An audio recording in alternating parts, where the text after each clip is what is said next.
ሰይጣን እንዳትናዘዝ ብዙ ነገር ያደርግባል። አሁን እስቲ እንደው ምን ብለህ ነው አሁን ለእኚህ ካህን ሄደህ ኃጢአትን የምትነግራቸው? ሰው ያደርጉሃል። አሁን ድጋሚ ሄደህ ልነግራቸው ነው ይልሃል ሰይጣን። ኃጢአቱን ስትሰራ አይዞ እግዚአብሔር መሐሪ ነው ብሎ ያሰራሃል። ልክ ልትናዘዝ ስትል ግን ያስፈራሃል። ስትስበው ያልፈራኸውን ኃጢአት ስትተፋው ያስፈራሃል።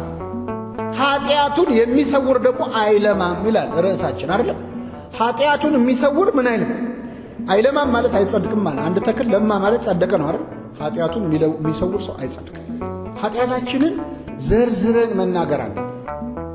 ኃጢአታችንን ስንናገረው ሙሉ በሙሉ ከኛ ላይ ያለው ኃይል ከኛ ይሄዳል እና ጽድቅ የመስራት ጉልበት ይሰጠናል። መጽሐፍ ቅዱስ ላይ ኃጢአትን መደበቅ ምን ያህል እንደሚጎዳ የምናውቀው አንድ ምሳሌ ልስጣችሁ። ነቢየ እግዚአብሔር ዳዊት ንጉሥ ዳዊት በሕይወት ዘመኑ አንድ የሰራው ኃጢአት ነበር። በዚህ ኃጢአቱ እድሜውን ሙሉ አልቅሷል። አንዴ በሰራው ኃጢአት እድሜውን ሙሉ አልቅሷል። እኛ እድሜያችንም ሙሉ በሰራነው ኃጢአት አንዴ አልቅሰን ነገር አናውቅ። ዳዊት ምንድነው የሰራው መሰላችሁ? መጀመሪያ ስራ መፍታት። ስራ መፍታት ራሱ አንዱ ኃጢአት። የእህትሽ የሰዶም ኃጢአት ምንድነው ይልና ትንቢተ ሕዝቅኤል ላይ አንዱ ስራ መፍታት ነው። ስራ ሲፈታ ሰይጣን ስራ ይሰጠዋል ለሰው። ሰይጣን የሚሰጠው ስራ ደግሞ ኃጢአት።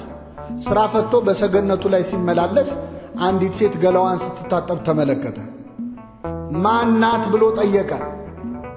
የኬጢያዊው የኦርዮ ሚስት ናት አሉት። የሰው ሚስት ናት ከተባለ በኋላ ሌላ ወሬ ያስፈልጋል? አያስፈልግም። ዳዊት ግን አስመጣት።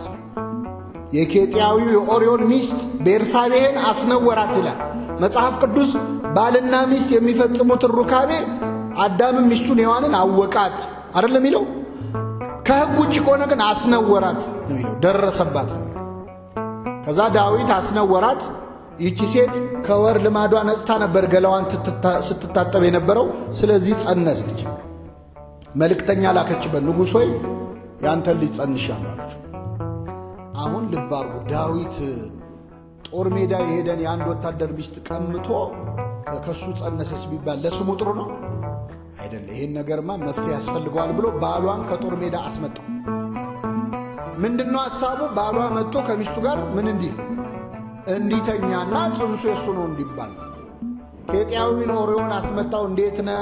ጦሩ እንዴት ነው? ሰላም ነው ያለው። ጠየቀው። እግዚአብሔር ይመስገን ታቦተ ጽዮንን ይዘን ድል እያደረግን ነው ንጉሡ ያለው። በልሺ ወደ ቤት ግባና እረፍ አለው። እንደው ከሚስት ጋር ተኛ ማለት ነው የቀረው። ዋና ሐሳቡ ኃጢአቱን ምን ለማድረግ ነው? ለመሸፍ። ኬጢያዊ ኦርዮ ግን ውጭ አደረ። ይገርማችሁ፣ ውጭ አደረ። ከዛ በማግስቱ ውጭ ማደሩን ሲሰማ ምን ነው ውጭ አደርካ? የእግዚአብሔር ታቦት በደጅ አድራ። ታቦተ ጽዮን የእስራኤል ወታደሮች ከጠላት ጋር እየተናነቁ እንዴት እኔ ከቤት ገብቼ ተኛለሁ?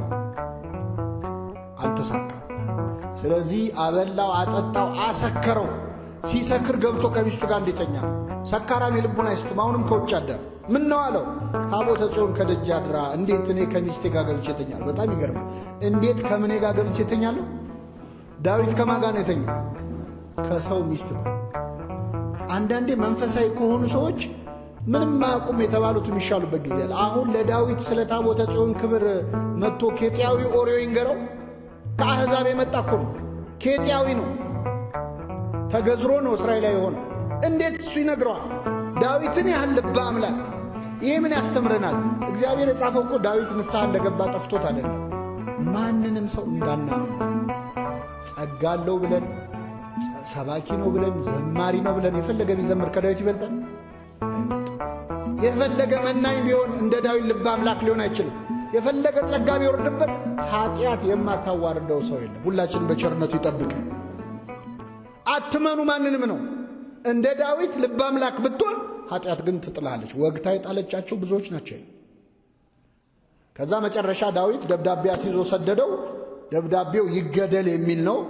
ምስኪን ኦርዮ ልክ እንደ ይስሐቅ የሚሰዋበትን እንጨት ተሸክሞ እንደሄደው፣ ልክ እንደ ክርስቶስ መስቀሉን ይዞ እንደሄደው፣ ልክ እንደ ባህራን የሞቱን ደብዳቤ ይዞ እንደሄደው ሄዶ ወስዶ ሰጠ። ደብዳቤውን ሲያዩ ጦር መሪው ይገደል ይላል። ምንም ማድረግ አልቻለም። በቃ ጠላት የሚበዛበት ቦታ ላይ ጥላችሁ ትሽሹ ብሎ አዘዘ። ወታደሮች ኦርዮን ይዘው ዘመቱ። የጠላት ጦር ግር ብሎ ሲመጣ ጥለውት ሸሹ። ታቦተ ጽዮንን ከድታችሁ እስራኤልን ከድታችሁ ወዴት ነው የምትሄዱት እያለ እየለፈለፈ ተደብድቦ ሞተ። ይህ ሁሉ ሲሆን ማን ይመለከታል? እግዚአብሔር። ነቢየ እግዚአብሔር ናታን በፈረስ ላይ ሆኖ መጣ። ነቢያት በአህያ ላይ ከመጡ አገሩ ሰላም፣ በፈረስ ላይ ከመጡ ችግር አለ።